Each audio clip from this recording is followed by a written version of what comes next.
Hold on. No. We're gonna just adjust this on the spot. What up?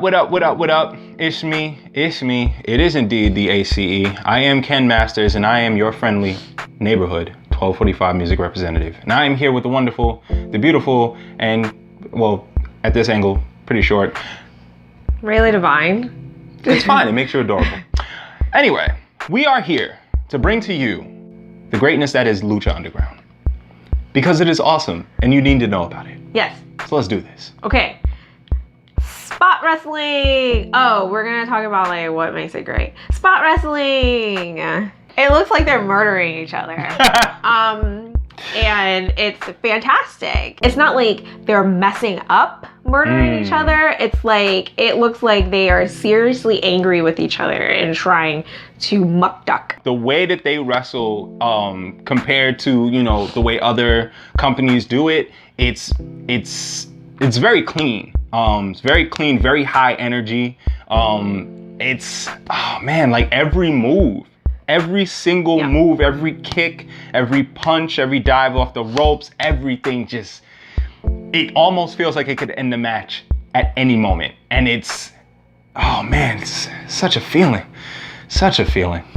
Next thing, the way they utilize their roster. They don't just focus on two of their big face people. Cena and Roman Reigns. They focus on their entire roster, and you can see it when they're wrestling. You can feel it in the audience. Everyone is respected. Yeah, and it's really cool because of how they utilize their roster. It gives you this feeling that anyone can win. When you see these two people in the ring, and again I say people because they have intergender matches. Yep. You believe it.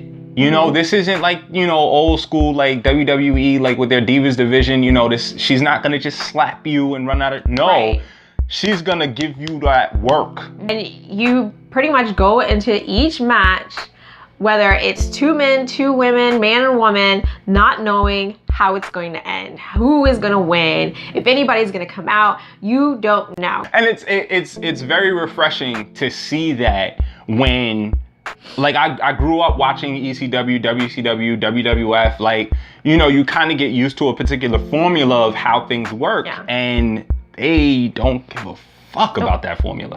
Their storyline, it's pretty much like watching a movie or a television series.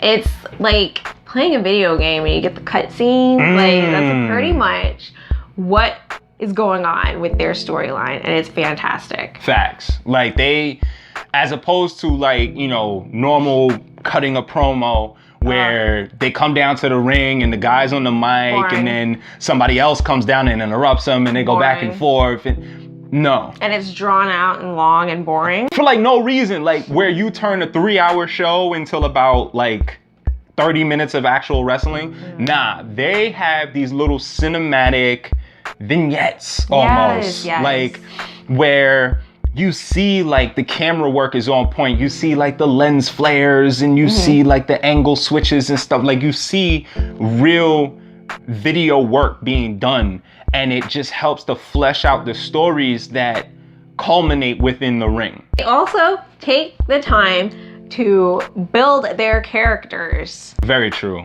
I wouldn't say you have characters quite as epic as like The Rock or like The Undertaker or stuff like that. No. But because of how they spread the love with their roster, they still have these very unique entities within their program. You know, you got your Johnny Mundos, you have Rey Mysterio's on Lucha Underground and he's beasting. Mil Muerte, Prince Puma. Oh, my man, Pentagon Dark.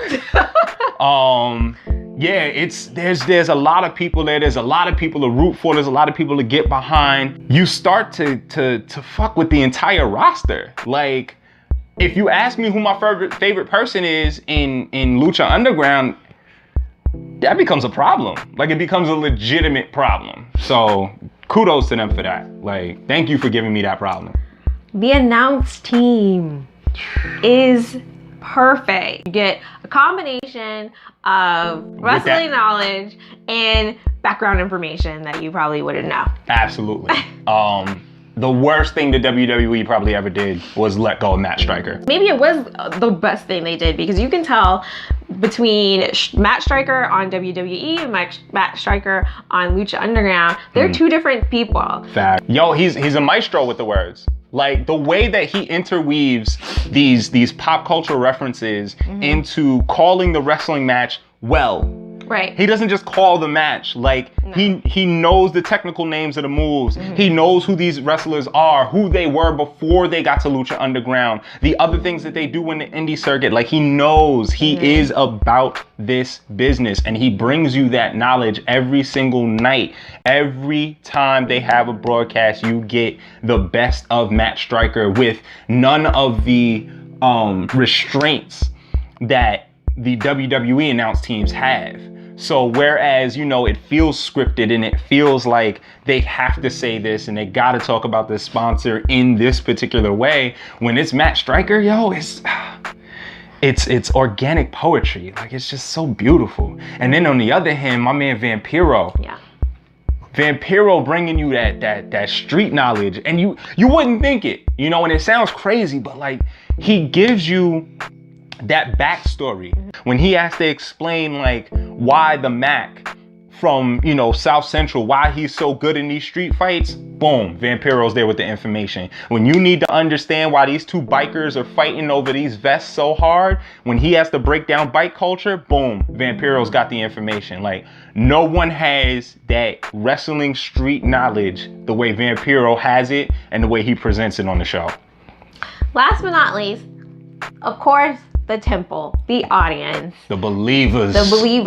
There's never any silence. They respect the story, they respect the athletes, and it's exciting. Especially for us, we're watching on TV and we get just as excited as they do, and it's fantastic. Yeah, the synergy between the performers and the crowd is fucking amazing. I mean, as a performer, I can say the more hype the crowd is, the more into it you get, you know, and the energy just goes back and forth. Anything that they're chanting, they're playing along. They're properly involved in the story, you know, unlike some other groups of fans who might not play along so well. The WWE universe, who suck, we hate you. But they make these shows that much more immersive. It's not always a clear-cut face and heel, you know? That's not how they do things at Lucha Underground, except for Marty. Oh no, he's crazy. No, that he's motherfucker's bad. a heel. But I mean, like, you know, a guy like Johnny Mundo, you know, even when he's wrestling, we know he's a bad guy. They still give that man his props, you know, because they respect the performers. Exactly. They respect when people put on a good show, and they applaud that, you know, and it just makes the entire situation that much better for everybody involved. It's just fucking wonderful, man. Like, Wednesday nights, man, Rey Network, 8 o'clock Eastern Standard Time. Do that, y'all. And if you need to catch up, because you can do that, Netflix. Season 1 and 2 are available on Netflix. Check it out, y'all. Like, it's just a different kind of wrestling, you know? Even people who aren't necessarily into wrestling might want to give this a shot, because it's pretty epic, y'all. It's pretty epic. Yes. So yeah, man, Lucha Underground. Check it out. Zero Mero. Also, like and subscribe if you want to see more of this. Let us know. Comment below if you watch Lucha, if you don't agree with us and you think WWE is the world, even though it's not. Let us know. Bye. Peace.